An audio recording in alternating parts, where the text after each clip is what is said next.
Pertama kalian buka app WhatsApp, kalau nggak ada app nih download dulu ya. Lalu tekan yang di ujung, seperti membuat kontak di mudah kan?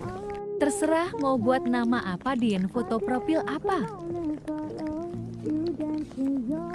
Lalu tekan yang di ujung menyimpan, tekan titik 3 di atas, dan pilih balasan otomatis. Ketik aja apa yang mau dibalas saat kamu maunya. Dan chat kayak biasa aja.